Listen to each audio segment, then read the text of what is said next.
So. Okay. Let me know when you're ready. You ready? This is all I can muster. She's having a rough day, but not as rough as some of the characters on the show we're about to talk about. All right, so welcome back to Meet Takesta and Jones. Welcome back, welcome back, welcome back. I am Ishé from Livingishe Reviews. He is. And this is Lisa, also known as the Alkali Yogi. Yes, she is. She's a yogi because she teaches yoga. And I practice. I'm a student before I'm even a teacher. Not only is she a client, she's the president. Oh! All right, let's see. But before we get into that, we're going to get into a drink bang. Oh, yeah. Oh, I like the wordplay. All right, that's my word. I'm about to Trademark it. trademark it. So, Okay. bada boom, Ooh, bada that bing. look good, don't it? Don't that look good? This is our dinner. You see that? You see all that luscious goodness in there? All that lusciousness is our dinner in a glass. And do you want to explain what we're seeing right now? Sure. Before I take a delicious sip, because I know it's delicious. This is one of my signature smoothies. You may have heard me say before, especially if you caught our Costco video, that I do prefer my smoothies to be very fruit forward.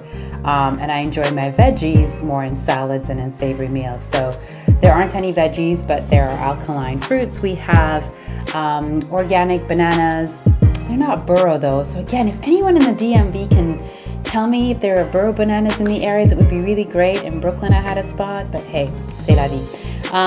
But organic bananas is the base, alongside organic almond milk, which is unsweetened, of course. Making your own nut milk is always a great idea when making these homemade smoothies. We have some organic chia seeds. We have an organic berry mix, which is alkaline and is in fact in our Costco video. If you've not caught that, Ishé will link it below. I threw in some organic raw cashews because anytime you roast your nuts, you kill the enzymes, you kill the nutrition, and it just becomes dead matter in your body, offering no nutritional benefits. Don't roast your nuts. Don't roast them nuts. Leave them hanging. That's right. And then I always like to add some protein as well. So in addition to the blueberries and the raspberries and the strawberries in there, I then added a dollop of almond milk. So we have two nuts essentially in this. Two nuts in front of you. Two nuts in front. Oh. We're nuts. Like I said, we've got the raw organic cashews. We've got the almond butter. And if you wanted to switch it up, what I would do is because it's also almond milk, is I would switch it up with like a walnut milk, for instance. And then you get 3 varietals of nuts with all of the berries, a burro banana base, and Bob's your uncle. And it turns out to be how say you. Oh, I can live off of this. I do. Like, I'm not hungry because I had such a robust brunch today, which that video should be posted or is going to be posted, but I'm just not hungry, and I drink this after or before workout, and I just lounge around the house drinking it. And if you want to skip a meal, this is your As a matter of fact, as Living Ishé is enjoying the smoothie, I also want to share something as a as a licensed. Oh, I guess Ishé is enjoying it. Oh, that's good. As a licensed holistic lifestyle coach, I would advise our community at hand to seriously consider swapping out your dinner for a smoothie. Get your veggies, get your protein during the day. If you are a meat eater or a fish eater, get your flesh or your seafood. Well, not their seafood. Stay away from the seafood. They're scavengers. Get good quality food, no scrimps. Yeah. But have your biggest meal of the day. As a matter of fact, like Ishé will vouch for this. Like we'll have like things like injera for breakfast or pasta. We literally like to start our day off with a heavy meal. Not a heavy meal, but our fullest meal of the day is typically at breakfast time. At lunchtime, still very veggie focused, but it tends to get lighter. And in the evening, when I'm on my ish, when I'm really on the ball, this ends up being our dinner, because at this point you want your body to go from your sympathetic to your parasympathetic. And one way to do that is to avoid having to put your body through the work of processing, breaking down, and digesting food. So basically everything that the American Diet Association, or whatever they're called, or whatever Western country you live in, where you get the pyramid, the food pyramid, ignore it, do the exact opposite, and also flip it so that you have your heaviest meal, your most substantial meal earlier on in the day, when you need the fuel, you need the energy to get through your day. And then as you taper off and you do less and you're less productive throughout the day, you find that you need less fuel. So it makes sense to eat less, does it not? It's kind of common sense, but you see how they've indoctrinated us into doing the exact opposite of what's good for us. So always question everything, including what I'm telling you, but give it a go. It couldn't hurt, and it might help, as M used to say. She's one of my yoga mentors. Can't hurt, might help. I know that I sleep better when I'm slightly either hungry or go to bed on an empty stomach. I feel more invigorated, more rested in the morning. How do you feel, Ishé, as an active? I don't like being full when I go to bed. We've always been taught that you had a big supper, a big dinner, and then just in your body turn into sugar and all kinds of stuff. So and then you're hungry enough to eat that big breakfast that it gets you energy all during the day. And not for nothing, but it's always good to go to bed light or empty in the belly, because you're more comfortable with the love making. Are you not? Oh, is that why? No, it's true. I'm just saying, not having a bloated big belly bloated, makes for a more enjoyable, maybe even more aerobatic or aerial or expressive. And you wake up, you might start seeing your stomach. Some people might start seeing it. Because that's a good way to stay, slimmer. Good way to shed some unwanted pounds if you want to shed some pounds. But all right. So and improve the quality of your sleep. I'll leave it there again, because your organs are not having to break down your food, and instead you get to sleep and you go into repair mode. Right, and you have, you're gonna get gas when you wake up. That too. So keeping it sexy. All right, y'all. So not only do we do reviews, we do health. So let's get into it. Today we're here to review Ready to Love Season 6 or 5, Episode 7. Or 8. I'm just kidding. 7. And they titled this The X-Files. So you know what the X-Files is. They do this every season. They have the women or the men introduce who they're next to the X, as they like to say. So they start this episode off in a ladies' lounge, and but before they get into Tommy's instructions for this week, Dakia explains what happened between her and Eric. If you remember last review, we ended with Eric and Dakia. Yeah. Dun, dun, dun. He had did something and we didn't know what it was, and they just left us hanging for a couple of weeks until we finally got back to it. So she explained that Eric sexually harassed her during a photo, and that he made some unwanted advances physically, which, I understand. If I'm sure there was alcohol involved, and maybe one person was feeling a little more, loosey-goosey, flirtatious. Spirits, than the other. So this tends to happen when there's alcohol involved, But she must have had her head on straight, and he must have had a little much to drink. I'm not giving him a pass. I'm not trying to make it any light than it was. If she feels it was harassment or it's unwanted, then that's what it was. And he seemed to, well, we don't get into how he feels yet. We'll get into that later. But so what did you think about that? Yeah, I mean, it's hard to comment on something when you have very limited context and information. Yeah, same thing with Shiloh And Phil. yeah. Shiloh and Phil. Now, that was 100% alcohol-induced reactions and feelings. But, we heard from other cast members. But anyway, back to this one, because that's the cast that don't go away. They still, when y'all going to see, too. Because someone makes a comeback. Yeah, I'm like, man, can y'all leave already? Can y'all go on with y'all lives? Anyway, now Tommy says to the ladies, they have to introduce their ex to their next or soon-to-be newbie. Tom says he's going to talk with Eric and get the, what happened, and he ain't leaving us hanging. So we start off with Joy. Her ex meets Laverne, and they are meeting at Carmine's Italian, and that's right there on 7th Avenue, close to Chinatown, when you go into the stadium to Capital One. But anyway, that's right in the city, heart of the city, nice place.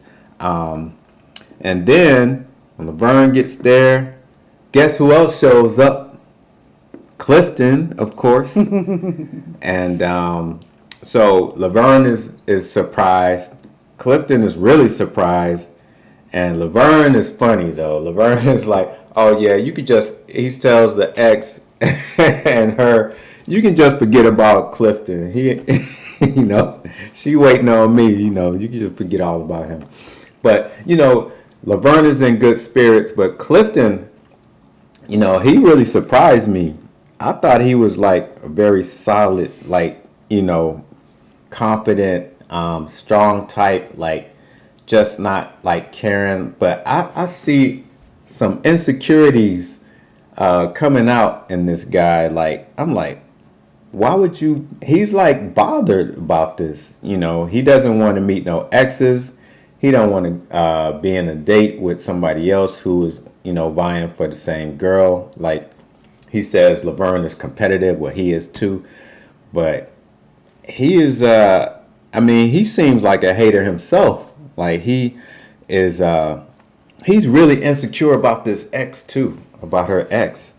And like, he insinuates that the ex even picks up on this and insinuates that Clifton is jealous because he says, if you have a jealous bone in your body, then this is not the person to be with, because, if you can't handle that, you're going to be in for a rude awakening, because she's always around, she's always around musicians, other artists. And the ex was cool. Like, that was a really cool guy. And I'm like, if Clifton is not friendly with this guy, then he's just like a real, he's not as cool as I thought he was. He's a standoffish type of Yeah, he's very standoffish for no reason at all. He like that whole meeting, he was saying that, and then Clifton is like, well, no, I don't believe in exes and being friends with exes, and I don't basically, any woman of mine is not going to have an ex around, because you don't know what they're doing. They're waiting. They could be doing something. And it's like projection, if you ask me, because he said he was, an ex before. And he says exes lingering around and all this stuff. It's like some people are just, they realize that they can't make it as romantic partners, and they better off as friends. And that sometimes it happens like that. Not everybody ends on bad terms. He doesn't know the story behind it. He's not trying to find out. So, he's just, man, I'm really shocked by his behavior on this date. I second that. It was not flattering to you, Clifton, but I mean, you're human. We get it. And if he feels that way, I mean, that's what it is. You know, it is what it is. Yeah. No hard feelings. You know, if he has a right to feel how he wants to feel about exes. So. He can feel how he wants to feel or chooses to feel. But being with a professional singer-songwriter, I can tell you that the majority of the people that she's surrounded by are males. She knows from experience. I know from experience, you know, that it is a bit predatory. I'm not going to lie. It's not a bit. It's full-on prostitution, if I'm being 100% honest. It's full-on prostitution. 90% of the producers you're going to work with are males. 80% of the time you're going to be recording at night into the wee hours of the night. And the people that surround you are going to be males outside of the studio as well, whether it be tour managers or maybe choreographers, dancers, what have you. It's just a heavily male-dominated industry for whatever reason. Hopefully that will change, but you have to be extremely comfortable in knowing that that Joy will be around men at all hours of the day and night, and they will be fawning over her. That's just the reality, because she's an attractive woman, and her physical appearance, unfortunately, is part of this whole industry. It's part of the prostitution game of music. You have to not only sound great and sing well, but you have to look a certain part, you know, sexy, feminine, whatever the case is. It is what it is. And if you're already struggling with her having a friendship with an ex, I don't see how you're going to be okay with her general line of work. Oh, I'm calling this. It is not going to work. It is not going to work because he's not cool enough, like mature enough. Mm-hmm. And he admits he has some issues, you know, that he's working out. And so she seems to find this attractive, and she thinks, oh yeah, he's a stand-up guy. She's gonna fix him. There you go. You want a project, Joy, or you want a partner? I know he should be already just fixed. Asking. Like, you got a lot to do with your career yourself, and then I think he is just gonna be, you know. It's not a good look. No one is perfect, for sure. So when I say, you know, do you want a project or a partner, I just mean, you're never going to meet anyone that's perfect. But if this person is going to potentially interfere with how you eat and keep food on your table, I don't know if that's going to cause you stress. I just don't know how that's going to work for you long term, unless you're prepared to change industries. Yeah, I mean, those even the most alpha or most masculine men, insecurities creep out at all times. You know, you might not even be aware of it. So this is already showing, and it's just, after this show, if they stay together, I don't see it like, lasting. No. Yeah. But good luck to both of you. And he's been married twice, and he's got a lot. All right, so now actually, we go to Tommy and Eric having their meeting, and Eric, he says his intention wasn't to do anything wrong or hurt Takia's feelings, or he wasn't even like aware or trying to disrespect her, but he admits that he's not ready to love, and he needs some introspection, and he takes himself out, like. He just self-eliminates, and that's mature. That's really very mature of him to do. He didn't play the blame game. He didn't try to downplay anything. He admitted it, took responsibility. He said, "Hey, I was holding her, and I thought it was cool. I thought she was okay, but obviously it wasn't." And I just realized, hey, maybe I got some things to work out because. You know, maybe I think everything comes easy to me. I don't know. You know. I think that will be an interesting conversation that he might even be able to have with his girls, because they're young women. I believe they're in their early 20s. Or other female friends that he might have. But he seemed really, really remorseful. Again, it's really hard to comment on something that we didn't see and don't have the full context of. But, he seemed to be very remorseful and respectful, and, I wish him all the best. Yeah, that was a lot different than Phil. When his come to term moment. Yeah, it was very He different. kind of took responsibility, but at the same time, yeah, that was a whole different situation. Yeah, and we've heard conflicting stories about that. So again, it's so difficult to really say. Yeah. I just wish all parties, both seasons, all the best. Yeah. Hopefully, there's no more incidents like this. I know this is happens. 2 back-to-back, like 2 seasons back-to-back. Can we stop with this, guys? Yeah, you would expect like adults over I know. 30 not to behave that way, or not to Seriously, be in a these kind of situation where that mishaps. happens. Yeah, these mishaps. And I do agree with you. Both times it sounds like alcohol was a big factor. So that part is difficult for me to understand, just because I don't consume alcohol. So I don't know what it's like to get yourself inebriated and then be amongst other people and act in a way that maybe is not in accordance with how you would carry yourself when you're sober. Yeah. So I don't know. But in any case, I wish everyone. Yeah.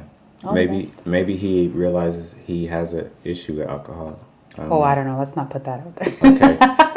All right, scratch that from the comments. Back to Joy and the ex, and they're meeting with Laverne and Clifton. So the ex has to explain to Clifton that he doesn't have any ulterior motives to his ex-girlfriend. They're just friends, and he's a good friend. Clifton sounds quite immature. I mean, he seems to like be disagreeing with the ex, saying, "Nah, I don't believe that. Like, all guys can't be friends. Whatever." He has that thing. Laverne is just having a good time and sitting back and watching. He's like, "Hey, I'm good. I don't know what y'all talking about, but I think me and Joy's good over here." He jokes with the ex about telling him to pick him over Clifton. Like, Laverne is like just not even, Now, Laverne is the most confident person in this room, in the whole show, probably. Yeah, he is the most confident guy of the whole show, and we'll get back to that. But he definitely takes the most liberties. We'll say that. Yeah, and so the ex says that Clifton has some issues that need to be worked out.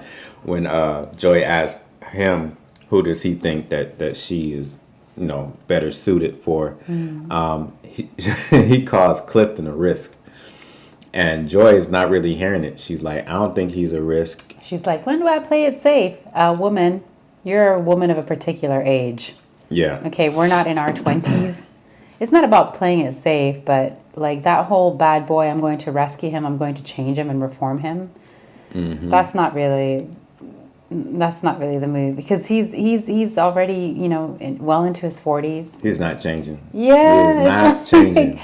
I mean, it would take a great deal of, it's not that he couldn't change, but it would have to come from him anyways. It shouldn't come from an outside force, because it's not sustainable. Yeah. So if he's not taking the onus and the effort to change how he is now at this stage in his life, and he's been through 2 marriages already, I don't know what's exciting to you, Joy, about jumping into a situation with this person. Are you wanting to be wife number 3, or like I mean, ex-wife number 3? I meant. Yeah, ex-wife. Yeah, because I don't know. Like it's. I mean, even the ex says, "Yeah, I know Clifton's your type, but he's not good for you." And if she wants something she should listen to her ex. I mean, as a man coming from. And he's dated her, so she should listen. And the dude don't seem like he hating or anything. He's just telling it like it is. He didn't really say what he said about Laverne. He didn't really say like. I mean, he had it okay. He said Laverne is cool, but he knows that she likes Clifton just by that's being her type. So next, let's move on to Joy. Can you listen to your ex? Can you just listen to your ex? Listen to him, please. Follow the rules. Yeah, because I think Joy's getting away with her looks right now. Looking young, so she probably thinks she can do the same things as she did when she was in her 30s. Wait a minute, how is she? She's 42. Yeah, so 30s and 20s, like. 42, yeah, you still kind of thinking 42 for women, not till you get around 46, Then you realize, okay, I better, yeah, some people grow. But anyway, let's go back. Carmen and her ex. Carmen, man. Carmen shows up holding her ex's hand, like they're walking to the meeting place and they holding hands. I'm like, they really, now that is a little questionable. I mean, I don't know, even if you cool, you know, you can give your ex a hug when you see him, but holding hands, like, I don't know about that. Maybe that's like an ex that wasn't in her life for a long time. Maybe it's like they dated a few times and she's using that as an ex, because I think if you had a long time with somebody, like, unless we getting back together, why am I holding your hand? Like, why are we holding hands? Are we Right. becoming something Are you again? reigniting, or Yeah. is it just like this is like a 20-year friendship now? If it's like a 20-year friendship, I get it. If they did it whilst they were like really young, and then they just maintained a friendship, for all we know, he's married as well and has someone else, and maybe it was just like, you know, it's so good to see you again, and they're, you know, it's just that, no, you're still not. I think maybe they dated and he came out and he's like, you know, no more. Maybe that. Yeah. But that, or again, I feel like if their friendship, not their romance, but their friendship, if it spans decades, then it's, for me, not a huge deal that they were walking up together holding hands. But if you've only known this guy for a few years, then it might feel like it's a little bit too soon, and you guys could potentially like slip back into that role. Yeah. You know, whereas if you've been friends for like 20 years and you dated back in your early 20s, say, I'm less concerned about it, because I'm like, oh, okay, you guys probably see each other as siblings at this point. Yeah, I mean, I don't know. But I really wasn't expecting him to look the way he looked. Very handsome, I have to say. Very debonair. I think you used that word. Excuse me for borrowing that. Yeah. Yeah, he was He's very classy. way more handsome than the other castmates, if I'm being honest. Actually, to keep it 100% like transparent with Own and Lighthearted and whomever produces the show, the exes, a lot of them were better looking than the cast. Like, Yeah. Joy's ex was really cute. Ace's ex, whoa, like with his hair and everything, like just really artistic, really youthful looking. Okay. Marcus, very sophisticated, mature looking. I'm just like, what? Could you not bring these guys on the show? Like, Yeah, I mean, these guys they got some shoes to fill.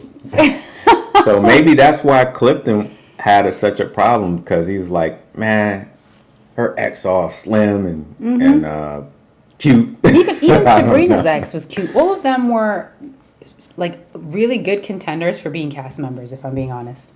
And I mean, yeah, these guys wasn't no ragtag bunch of like these women, you know, they didn't pick some bums. No. None of them look like bums. You know, everybody got that one ex, but these guys all look pretty solid, and they all had good Advice. and they was all had good attitudes. You know, All they had was good cool. attitudes. Yeah, you could see how they could maintain a friendship. They seemed quite easygoing.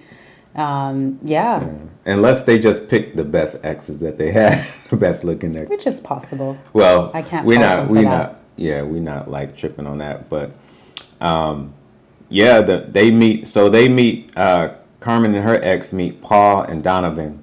But Paul was perplexed. He was like blindsided.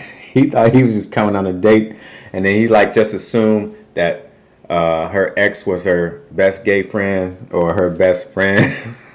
Okay, I don't think he's gay. I don't know if he's gay, but Paul's expression was like, I just thought it was coming on a date, because he didn't have no issue with the guy. He was just like, oh, who's this? And she was like, oh, this is my ex. And he was like, oh, really? I didn't know he was having that type of meeting. With my former lover. Yeah. But Yes, they're all he meeting. has seen these girls. Oh, yeah. She was She's like, constantly taunting us with the girls. yeah. But Marcus has seen those girls. He probably paid for them. But Donovan shows up, and Donovan's surprised. But Donovan's Donovan and Paul, they pretty solid. Like, they wasn't tripping on the whole fact. They was surprised, but they wasn't like, you know, hey, who is this? I ain't gonna shake his hand. I'm just gonna stare him down. I'm gonna try to, love up on her in front of him, see if he get mad. Okay, that's another story. So then we go to Ace and her ex, and Ace is meeting Laverne and Troy, and the ex, like she said, he was cute and all that, right? That's Yeah, what he's you a said. very handsome bloke. Absolutely. I was like, Like, I don't know. To me, he could have been on the show before She Troy likes, and Laverne. she really likes that guy. You know, 'Cause he I mean, got the long locks. my baby locks are coming in, so definitely the locks, and also he's going to be doing the locks soon, right here, Mr. Ishé. But no, what it is about Ace's boyfriend is that he just reminds me a lot of like the community that I'm in, especially in New York, where it's like, the wellness and the creative folks kind of all look like that, with like in Brooklyn with the natural hair, very stylish, just like, just well kept. Yeah, he was. He reminded me of that world and that scene, which is kind of why I gravitated towards him. Not because he's my type, actually. I've not dated anyone that looks like him, and I don't think that he is my type. She's just saying honestly, like he was handsome, right? But yes, as a handsome man, as an objective viewer, like he was really really attractive, and I was surprised that that she is going from him to the other two, actually. That she brought. And they really seem like they really seem like they have a really good friendship, her and this ex. And but I'm a former Brooklynite, so I just look at things differently. So I'll just say that. All right. All right. So we see Laverne showing up. Laverne is coming with a gift. He's highly confident. He says he's not. I think her ex asked, was he the jealous type? And he's like, no, because ain't nobody better than me. I can be in front of Barack Obama, Jay-Z, and I wouldn't even flinch because, I think I'm just the top dog. So Laverne calls all the other guys who on the show spectators because they ain't no competition. And then Tori comes up. Tori is surprised, and he's not really feeling this meeting with Ace's ex. He seemed like he got something to worry about. Like he was just caught off guard. He said something like, why is the ex here? It's like, but I'm not really worried because when you throw the trash out, you don't go back in the garbage can and picking it up. I'm like, dang, it ain't that bad. Tori. It ain't that bad, man. He was Tori. All right, so now we go back to Carmen and her ex and Paul and Donovan. Carmen's ex asked the questions to both guys. What are your intentions? Paul throws out marriage right away. Like he trying to really wife this woman up. Donovan is cool and calm, collected. Donovan just like, hey, I'm looking for a good partner. I don't know. They use, it's just whatever. However you're gonna answer that to sound good. That's what they was doing. Nothing. I don't know. But Carmen's ex told the guys that you got to be able to handle her being around all these ballers and athletes.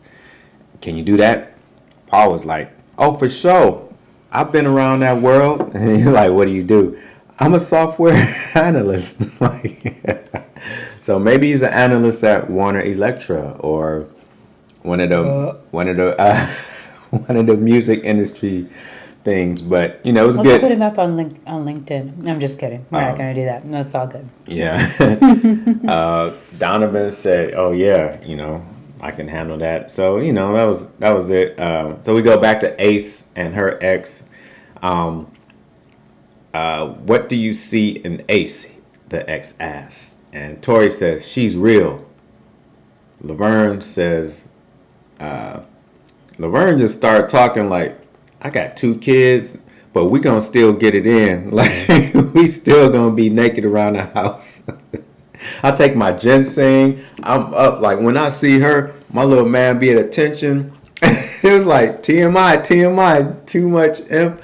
it was really crazy. That was really funny response. Like he was saying, man, I'm like almost there now looking at her. I'm like, man, he is so funny.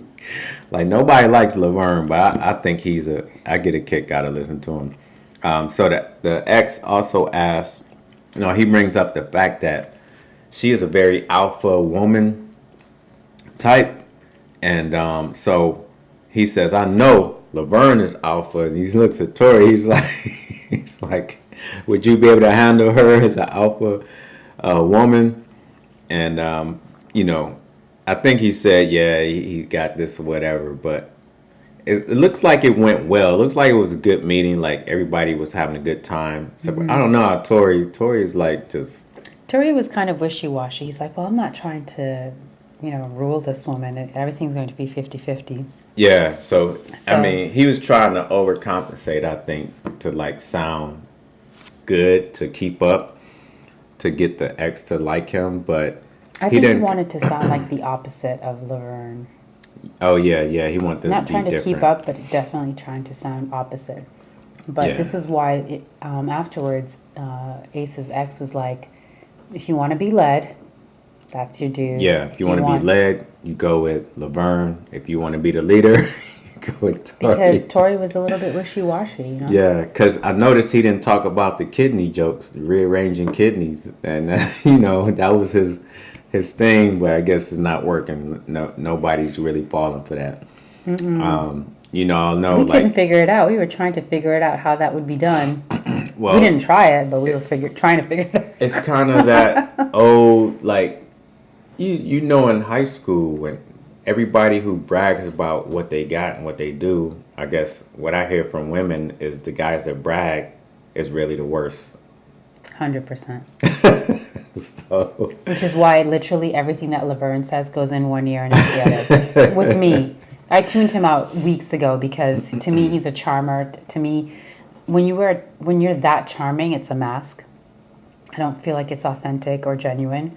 And you're absolutely trying to overcompensate for whatever is lacking. That's why you feel the need to always say so much. Always be the center of attention. Always start things like he did with the let's play truth or dare. Like he's just, for me, I'm sure he's a fine gentleman. I'm not speaking to his integrity or any other. It's just, for me, it's a turn off. So I tune it off. I turn it all the way off. Okay, well, yeah, I was thinking the ex is really like a cool guy. Like I can hang out with all these exes. They seem like good people. Just to go have a drink, chop it up, talk or whatever, do some business with. They seem really cool. Makes you kind of think like, man, I wonder what happened with this. What happened with these guys. Okay, so Carmen and her ex, that went well. The ex, the debonair guy, he likes Paul, but he thinks that he wouldn't be able to handle her because he said Paul was a little soft. Maybe he meant soft spoken because Paul was really like just kind of chilling, and he didn't really show the PO.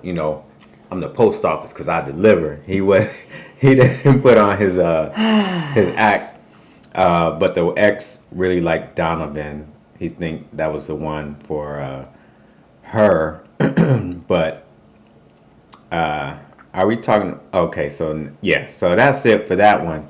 Now we're going to Sabrina, little Sabrina, who's big, little in stature but big in personality.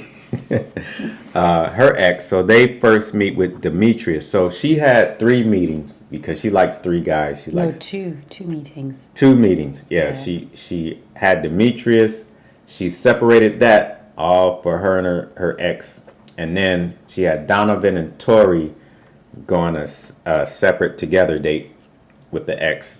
So first they meet Demetrius. The ex says, okay. He sees Demetrius like, okay, I see your type because we kind of look alike, right, yeah, kind of like dark brown skin with beards. Yeah, and they all, styling, and the ex, so Tori and Donovan. So Tori shows up to that date first, And Tori actually has on like a blue jean jacket, and so does her ex. So I'm like, okay, they kind of the same, like And he in brings her dressing. flowers. And he brings her flowers. He didn't bring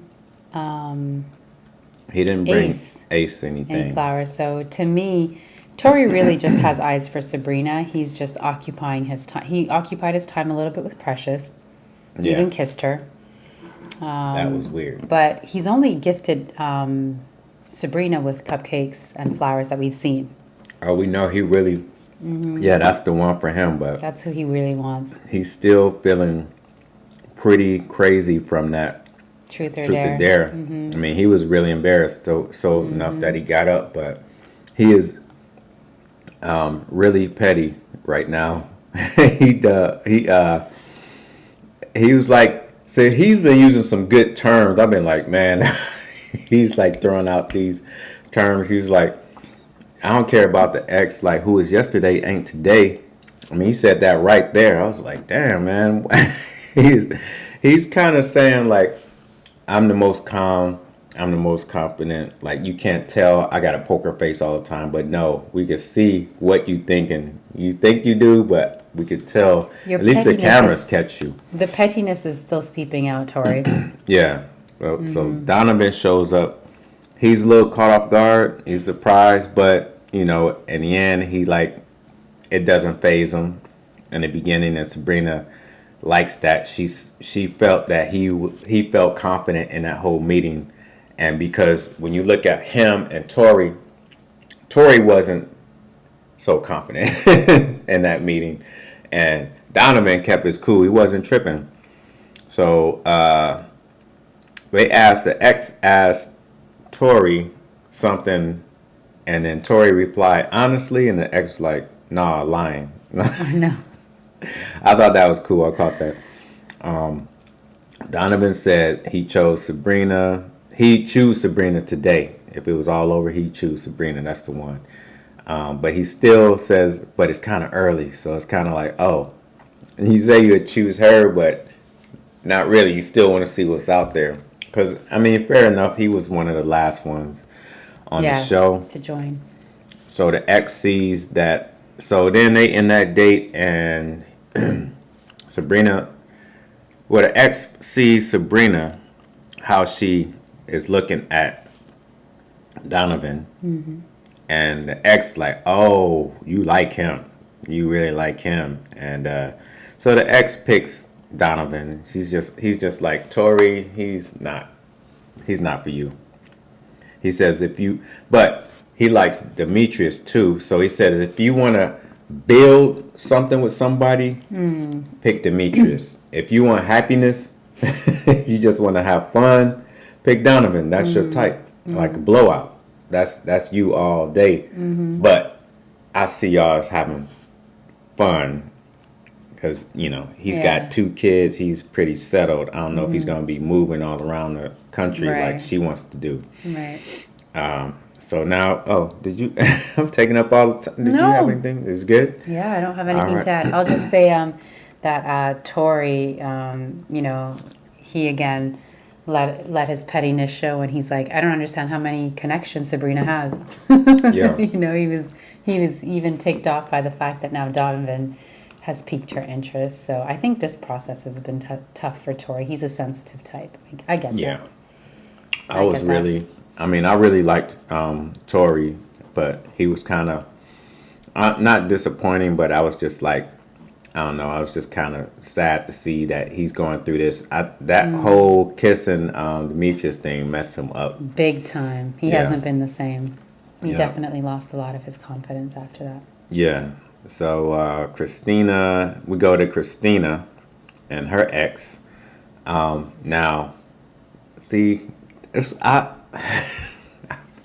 see what I think about Christina is she's not that she's not that as Sharp, classy as all the other sorry, women. my bad.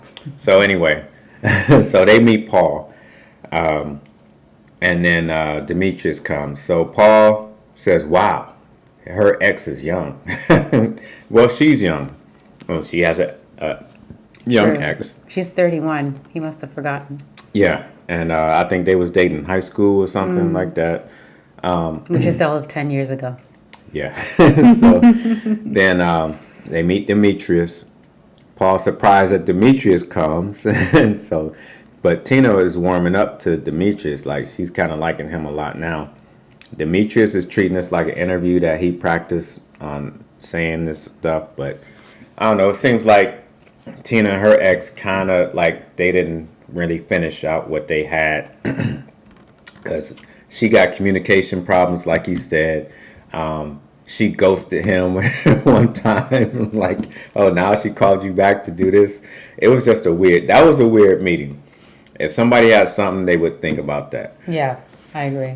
So we go to Dakia and her ex. So they meet Clifton, and Clifton again. He comes in, the ex gets up, say, hey, how you doing? Ready to shake his hand. Clifton, like, doesn't shake hands. He just, like, gets his drink, sits down. Clifton got some issues. Like, he seems a little confrontational with this guy, too. And he says, are you ready? Like, the ex asked Clifton, are you ready for marriage? Because, this woman is ready to get married. And Clifton's been married twice, and he don't really say that he's ready for marriage. He's just like... He's like, it's going to be a slow process. Yeah, so... Which we get, so we just don't know if that is going to fit Dakia's timeline. Yeah, and Clifton was like, yeah, I'm flirting with her, and I'm gonna kiss her and stuff and see how the ex like it. Like, why is he so... on her knee. Yeah, so he wanted to get a reaction to see if there's something wrong with going on with the ex. Like, he is just insecure. All the way bothered. He's jealous. All the way bothered. Yeah. He shouldn't have been as bothered. So we go back to Christina and her ex. So, yeah, they met in high school. The ex said that she has anger issues. See, I told you she's a reformed hood girl. I saw it, and I still believe it. Out. She is nice. She's pretty. She's put together, but I can tell some hoodness is in her. I think she can turn it on and off, but I think it'll come on real fast. So they seem like they had a tumultuous relationship, to say the least. So the ex says her communication, she's stonewalled, she holds grudges, like it wasn't pretty. I don't think he knew that he was putting her out there. Paul leaves early. He's like, okay, well, I don't know if this for me. So he leaves. He's almost 50. He's like, I don't have time for all of this. Yeah, he's like... Not to mention, you two have unresolved business. He's probably thinking about he was like, her ex. Yeah, he was like, all that, and the ex didn't even say that she was ready for love. She's ready to move on. All right, so then we go to Dakia and her ex. Clifton is hung up on her ex, man. He's trying to make him feel, like I say, he's trying to make him feel uncomfortable. Mm-hmm. Like he's pining over her or something. Mm-hmm. All right. He didn't like the situation he was in. He didn't like the ex. Man, I'm surprised at Clifton. Okay, so then we go to Christina back in her ex. And the ex, about the two guys, he just says Demetrius is too conservative for her. I agree. He's got his stuff together. She ain't on that level yet. Paul's a better match, he thinks. But I think Paul is out of there. Too mature. Yeah, I don't think Christina's this is too young for me. All right, so now we go to the ladies' lounge. We see that Dakia starts explaining, and Tommy says Dakia bowed out. She's happy. Who does everybody says like? Eric bowed out. Yeah, Eric bows out, and Dakia is happy about that. Joy, of course, she's still on Clifton. Not seeing any of those red flags, huh, Joy? Yeah, all the red flags. Well, I'm blind. I'm legally blind. Yeah, no, it's just like who was the guy? The guy that ended up with Zadia, supposedly, allegedly, from last season. Oh, Frank. No. The African tall gentleman, Ghanaian, I think. Oh, Naeem. Naeem also didn't see the red flags. No, and he, to the point where Tommy's like, you sure you're not ignoring a bunch of red flags? So this is me I'm going to be Tommy speaking to Joy. Joy, you sure you're not ignoring some red flags? Yeah, I don't know. I think you're ignoring some red flags. Yeah, she's Ace. We don't know who she really likes. She still like everybody. But I don't believe she has chemistry with them. But okay, go on. Yeah, Sabrina. She likes Demetrius and Donovan. Carmen is all about Paul. Yeah, that's what I got from that. Okay, dislikes. Sabrina, Laverne, Dakia, Laverne, Christina, Laverne, and Tori. Carmen, Laverne, we already know. Joy, she doesn't like Tori, and Demetrius, she says Tori everybody can see how he's hurt, apparently. So everybody can see that. Sabrina looked like she was all sad, but she did it. You know, Tori, but she's not feeling Tori no more because of his behavior. Like, he didn't show that confidence. He let it get to him when he didn't brush it off. Like, she didn't, you know, you got to act cooler than that. You know, you can have it in your head, but don't act like it. All right, so who's on the chopping block? Tori and Laverne. Sabrina is going to meet Laverne, and then Dakia is going to meet Tori. Interesting thing about Sabrina and Laverne. He walks in, she goes to hug. I'll come and hug you. You do the. All right. Oh, okay. Okay. That was our reenactment. Okay. Yeah, that's our reenactment. It was a mess. It was so unnecessary, and it completely set things down.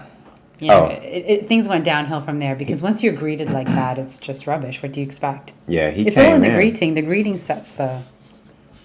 Yeah, he came in hot. He was already on. He was already on one when he came in. Like, he was paranoid that the ladies was plotting against him. Is what he said. He said, Sabrina, Carmen, Christina, I know they was plotting against me. Trying to break up me and Ace. Yeah. Please, you and Ace are not even a thing. He was agitated and defensive from the start. Because he doesn't understand how any woman could not be in love with his charisma and his good looks. And apparently all of the wealth of information that he possesses, like how Gary Indiana is from the South. And Michael Jackson is the king of R&B. Yeah, misinformation. Okay, there, Laverne. So he's this thing he heard about these women plotting against him looked real crazy, and the fact that he comes in looking like Suge Knight, like he got on a red, he got the beard and he bald. He said Suge Knight. He looked like, I was like, man, he is the real villain here. But she said he's not even worth talking about in private. Like, she said that to himself, like, get over yourself. So they get in an argument. You're not worth talking about in private. He's like, nobody thinking about you, Craig. So she walks out. She said, you're a little petty, spiteful man. And she's like all but 4'11". All right, so the kid meets Tori. Tori seems like he's in good spirits on this date because this first date he ever had with the Kia. I think he probably might set his eyes on her, the Kia, and they get along well. He thinks he's about to go home and be let go, so he's kind of just like, damn, I knew it. You know, I haven't been acting like a man for the last week. But surprisingly, she says that he's not ready to go home. He's still ready to love, so he's safe. And she actually said now she's kind of feeling him. Like, she didn't look at him before, but she says, see, he was acting like a man. He was chilling, not tripping on nothing. You know, he wasn't even tripping on the fact that he might be going home. And she's like, oh, okay, I think I see something in him now. I didn't see it before. So that's it. That's it. Thank God. How would you rate this episode? I'll give it a 6. I'll give it a 7. I give it an 8 actually, because Laverne was really, he was really entertaining. I know it's a sore subject for a lot of people. Nobody likes him, but I like him and Paul. I don't know, they the worst on this show that nobody likes. I just like them. I think they cool. I'm not like them, but I think they cool people. All right, so that's it for our review of Ready to Love season 5 or 6 episode. Episode 7. Okay. And with that being said, last words. Get free and stay free. Stay decent. Bye.